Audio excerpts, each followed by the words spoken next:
अब आइए हम बात करते हैं ओपन एंगल ग्लूकोमा और एंगल क्लोजर ग्लूकोमा की। तो देखिए ओपन एंगल ग्लूकोमा क्या होता है, एंगल क्लोजर ग्लूकोमा क्या होता है, एक बार हम यहाँ से बता दें, उसके बाद आसान रहेगा। तो देखिए ओपन एंगल ग्लूकोमा क्या होता है, ये जो हमारी आई का एंगल है ना, ये एंगल ओपन रहेगा। ठीक है, एंगल ओपन रहेगा, हमको ड्रेनेज वगैरह में कहीं प्रॉब्लम देखने को मिलेगी। ठीक है, तो एंगल ये कम नहीं होगा, इसको हम बोलते हैं ओपन एंगल ग्लूकोमा।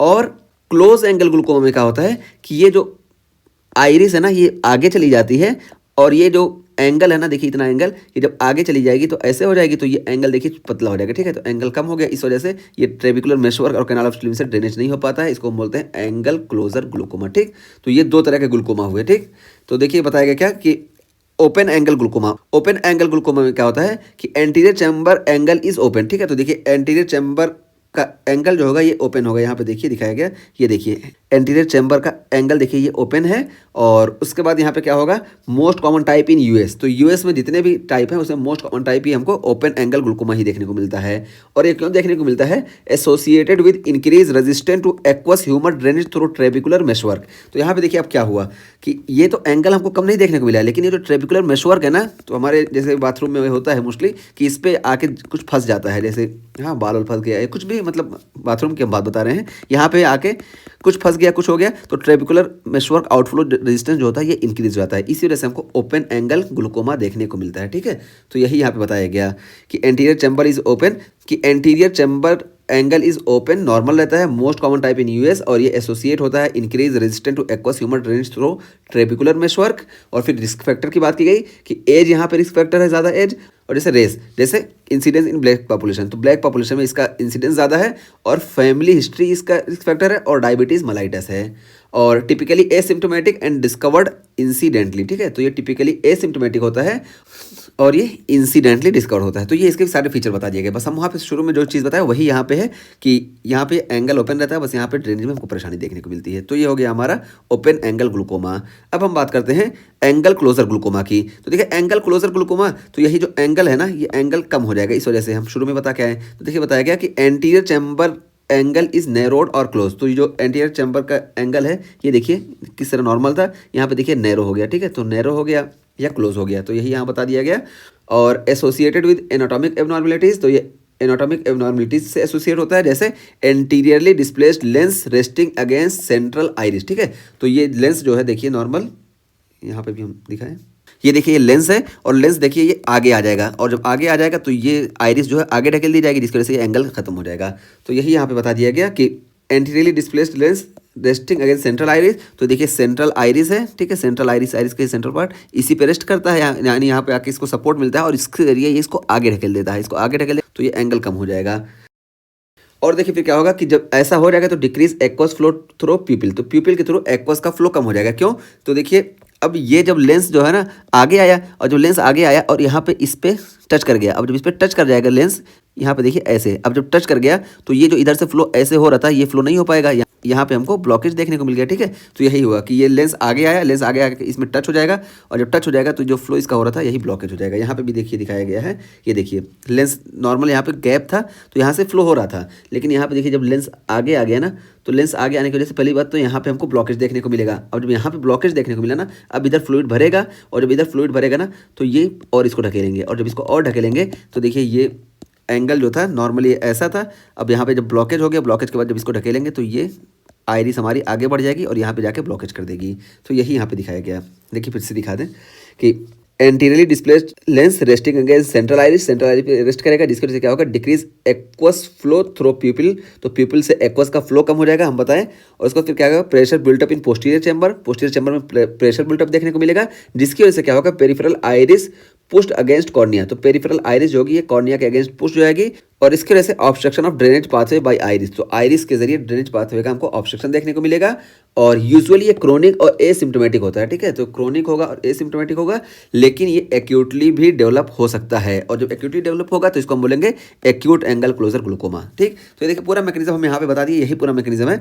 एक कि सबसे पहले हमारा ये ब्लॉक होगा, ये ब्लॉक होने की वजह से यहाँ पे फ्लूइड भरेगा, फ्लूइड भरेगा तो इसको ढकेलेगा। ठीक है, इसको जब ढकेलेगा तो ये आगे बढ़ जाएंगे, और जब ये आगे बढ़ जाएंगी तो यहाँ पे हमको और ज़्यादा ब्लॉकेज देखने को मिलेगा। तो ये क्रोनिक होता है, देखिए कई स्टेप में होता है, इस वजह से क्रोनिक होता है। ठीक, तो यहाँ पे देखिए यही दिखा दिया गया, नॉर्मल था ये ऐसा हो गया।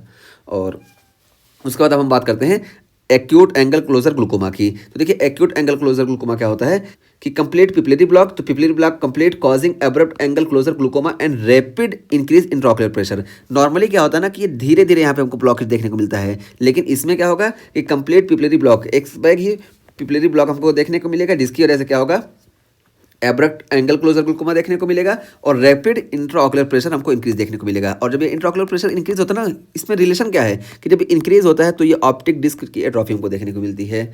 तो यही हुआ। और उसके बाद फिर क्या है, present with severe eye pain, conjunctival erythema, sudden vision loss, halo around lights, headache, fixed and mild dilated pupil, nausea and vomiting. तो ये सारे सिम्टम हमको अचानक देखने को मिलेंगे, एक्यूट हो रहा है ना, तो हमको आई पेन देखने को मिलेगा, अभी सीवियर आई पेन, और कंजक्टिवल एरिथमा देखने को मिलेगा, और सडन विजन लॉस देखने को मिलेगा क्योंकि ऑप्टिक एट्रोफी सडन होगी, और हेलोज अराउंड लाइट, और हेडेक, और fix and mild dilated people, ये सारे देखने को मिलेंगे। ठीक है। और यहाँ पे देखिए ये कंजक्टिवल एरिथमा, देखिए यहाँ पे दिखा दिया गया, देखिए कंजक्टिवल एरिथमा हमको देखने को मिलेगा। ठीक है, एक्यूट एंगल क्लोजर ग्लूकोमा में। और यहाँ पे देखिए इसको हम याद कैसे रखेंगे, hearts in Hari with holes, headache and half dilated people. ठीक है, तो ये एच से हम पूरा इसको याद रखेंगे कि हार्ट्स इन हरी की बहुत तेज होता है, यहाँ पे हमको होल्स देखने को मिलते हैं, हेडेक देखने को मिलता है, और हाफ डायलेटेड पीपल्स देखने को मिलती हैं। और उसके बाद अब देखिए बताया गया ट्रू ऑप्थेल्मिक इमरजेंसी। तो ये ट्रू ऑप्थेल्मिक इमरजेंसी हम बताएं that requires immediate management to prevent blindness, क्योंकि इसमें ब्लाइंडनेस का बहुत ज़्यादा खतरा होता है, इस वजह से यहाँ पे ट्रू इमरजेंसी होती है ऑप्थेल्मिक। और mydriatic agents are contraindicated, इसमें मीडियाटिक एजेंट जो होते हैं ये कॉन्ट्रा इंडिकेटेड होते हैं। क्यों कॉन्ट्रा इंडिकेटेड होते हैं मीडियाटिक एजेंट्स, क्योंकि अगर हम मीडियाटिक एजेंट दे रहे हैं ना, तो ये देखिए हमारी आइरिस है। ठीक है, अब मीडियाटिक एजेंट देंगे तो ये और ज़्यादा सिकुड़ेंगी। ठीक है, और ज़्यादा सिकुड़ेंगे तो और ज़्यादा ब्लॉकेज करेंगी, इसी वजह से हम यहाँ पे मीडियाटिक एजेंट नहीं दे सकते। मीडियाटिक एजेंट जो होती है ये कॉन्ट्रा इंडिकेटेड होती है इस कंडीशन में। ठीक, तो ये हो गया हमारा ग्लूकोमा का टॉपिक। यहाँ पे हम बात कर लिए ओपन एंगल ग्लूकोमा और एंगल क्लोजर ग्लूकोमा। और अब हम ट्रीटमेंट की बात कर लें तो देखिए ओपन एंगल ग्लूकोमा में क्या होता है, हमारा मेन परेशानी क्या होती है कि यहाँ से ड्रेनेज नहीं होता है, तो ये ट्रेबिकुलर मेशवर्क ब्लॉक हो जाते हैं, यानी सारा फ्लो खुला हुआ है, बस यहाँ पे हमको ब्लॉकेज देखने को मिला है। तो इस ब्लॉकेज को हम मोस्टली खोलने की कोशिश करते हैं। तो देखिए ओपन एंगल ग्लूकोमा में सारी ड्रग्स यूज कर सकते हैं कि यहाँ पे हम देखिए यूएस सैक्रल आउटफ्लो को बढ़ाने के लिए यहाँ पे हम लेटाइनोप्रास्ट और बिमेटोप्रास्ट दे देते हैं, और इस ट्रेबिकुलर मेशवर्क के through canal of slim drainage हो रहा है इसको भी हम बढ़ा सकते हैं, और इसको बढ़ाने के लिए हम M3 एगोनिस्ट दे देते हैं। ठीक है, तो M3 एगोनिस्ट में हमारे पास कार्बाकॉल और पाइलोकार्पिन है।